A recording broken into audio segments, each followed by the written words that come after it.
আসসালামু আলাইকুম, welcome back to school of English by Mushfika. আজকের ক্লাস থেকে আমরা বিং এর ব্যবহার শিখব। সেন্টেন্সে কখন কোথায় বিং ব্যবহার করতে হয় অনেকেই পাজলড হয়ে যাও, এজন্য আমি অনেক কমেন্ট পেয়েছি বিং এর ব্যবহার চেয়ে। তো আজকের ক্লাস থেকে আমরা বিং এর ব্যবহারটা চলো শিখে নিই।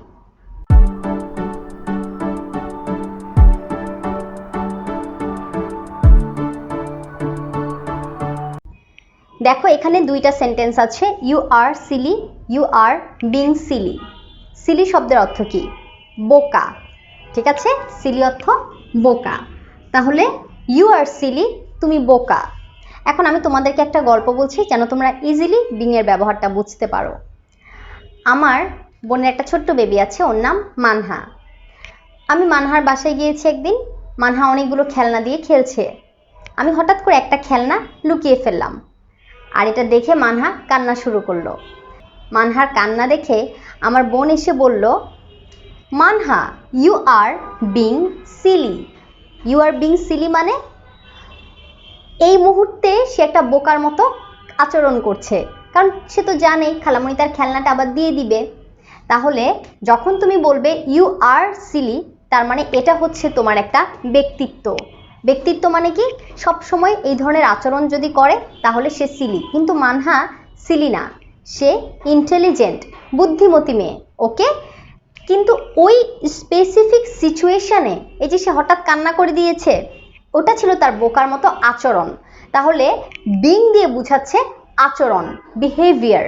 ওকে, ইউ আর বিং সিলি এর মানে কিন্তু হচ্ছে তুমি সবসময় বোকা তা না, একটা স্পেসিফিক সিচুয়েশনে তার সেদিনের আচরণটা বোকার মতো ছিল। ওটা একটা মানে আচরণ বা ব্যবহার, ওই ব্যবহারটা বোকার মতো হওয়ায় ইউ আর বিং সিলি বলা হয়েছে। কিন্তু যদি আমি বলি ইউ আর সিলি, তাহলে এটাই তার বৈশিষ্ট্য, সে সবসময়ই বোকা। যেমন ইউ আর রুড, তুমি অভদ্র। ইউ আর বিং রুড, এই মুহূর্তে বা এই সিচুয়েশনে তুমি অভদ্রের মতো আচরণ করছো, তখন হবে being.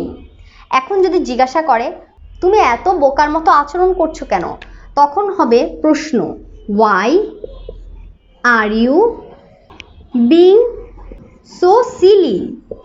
Y are you being so silly, তুমি কেন এরকম বোকার মতো ব্যবহার করছো? Why are you being so silly. Okay, তাহলে আমরা এখানে বুঝলাম ইউ আর সিলি এর অর্থ তুমি বোকা, are you are being silly বা why are you being so silly এটা হলো একটা পার্টিকুলার টাইম, ওইটুকু সময়ে সে বোকার মতো যে আচরণটা করছিল বা যে অ্যাকশনটা দেখাচ্ছিল সেইখানে আমরা বিং ইউজ করতে পারি। এরপর আরেকটা উদাহরণ দিচ্ছি। মানহার একটা ভাইয়া আছে, তার নাম মিশাল। মিশালকে তার টিচার জিজ্ঞাসা করেছে, why didn't you complete your homework? তুমি তোমার হোমওয়ার্ক শেষ করনি কেন, কমপ্লিট করনি কেন? মিশাল বলল, you gave me lots of homework. Sir, আপনি আমাকে অনেক বাড়ির কাজ দিয়েছিলেন। You were being so unkind to me. You were being so unkind to me.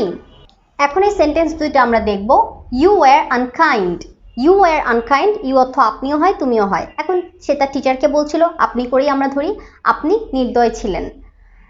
যদি টিচারকে সে সবসময় নির্দয় মনে করে তখন বলবে ইউ ওয়ার আনকাইন্ড।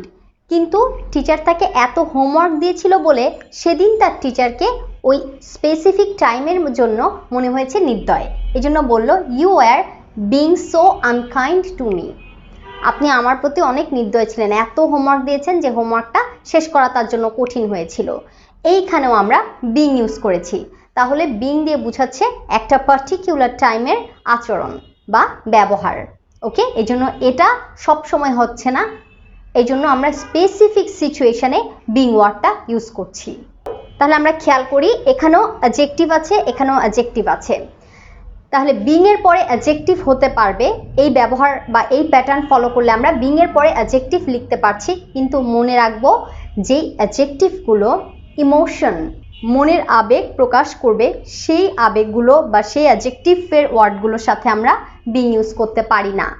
যেমন আমরা কখনো লিখতে পারবো না being upset, being happy, being delighted, এরকম কখনো লেখা যাবে না। স্যাড, আপসেট মানে কি? মন খারাপ, এটা একটা মনের আবেগ প্রকাশ পাচ্ছে।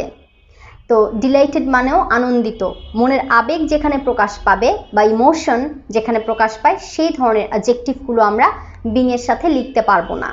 ঠিক আছে, শুধু কেমন একটা মানুষের এমনিই সে তার চারিত্রিক বৈশিষ্ট্যের মধ্যে কেমন এটা বুঝালে আমরা বিং ইউজ করতে পারবো। আর ওয়ার কেন হয়? ওয়াজ ওয়ার হয় পাস্ট টেন্সে, এম ইজ আর হয় বর্তমান বা প্রেজেন্ট টেন্সে। তাহলে এই সেন্টেন্সটাও আমরা বুঝলাম, you are being so unkind to me. এরপর টিচার মিশালকে ইংরেজিতে একটা কবিতা লিখতে দিল। মিশাল সুন্দরভাবে লিখতে পেরেছে। তখন তার টিচার বলল, তুমি কিভাবে এত সুন্দর করে লিখতে পারলে? মিশাল উত্তর দিল, গতকালকে আপনি আমাকে ইংরেজি যখন পড়িয়েছিলেন আমি খুব অ্যাটেন্টিভ ছিলাম ওই সময়, ওই পার্টিকুলার টাইমে। তাহলে সে কি বলবে? এখানে মিশাল আনসার করেছে, I was being attentive when you were teaching me English. আপনি ইংরেজি পড়ানোর সময় আমি মনোযোগী হয়েছিলাম।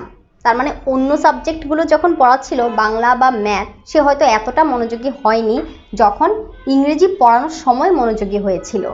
এখানে এইভাবেও মিনিংটা হতে পারে। তাহলে I was being attentive, I was being attentive সবসময় যদি মনোযোগী হয়, আই ওয়াজ অ্যাটেন্টিভ মানে আমি মনোযোগী ছিলাম।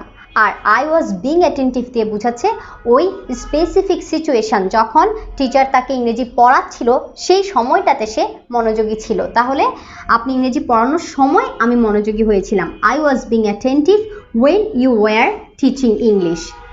পাস্ট টেন্সে আমরা ওয়াজ বা ওয়ার ইউজ করি পাস্ট কন্টিনিউয়াসে, যে কাজটা হচ্ছিল বা চলছিল, এই জন্য আমরা ওয়ারের পরে ভার্ব ওয়ান আইএনজি দিয়েছি।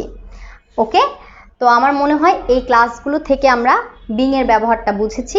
আমি আরেকবার বলে দিচ্ছি, Manha why are you silly, এটা বলবো আমরা যখন জাস্ট ওকে জিজ্ঞাসা করছি তুমি বোকা কেন, ওয়াই আর ইউ সিলি। আর যখন পার্টিকুলার বা স্পেসিফিক সিচুয়েশন নিয়ে কথা বলছি, why are you being so silly, তুমি এরকম বোকার মতো ব্যবহার করছো কেন। তো এই বিং দিয়ে বোঝাচ্ছে আচরণ বা ব্যবহার, ওই সময়ের আচরণ বা ব্যবহার। কিন্তু বিং ইউজ না করলে, যখন আমরা অ্যাডজেক্টিভটা সরাসরি ইউজ করছি বিং ছাড়া, সেটা বোঝায় একটা মানুষের চারিত্রিক বৈশিষ্ট্য। Thanks for watching.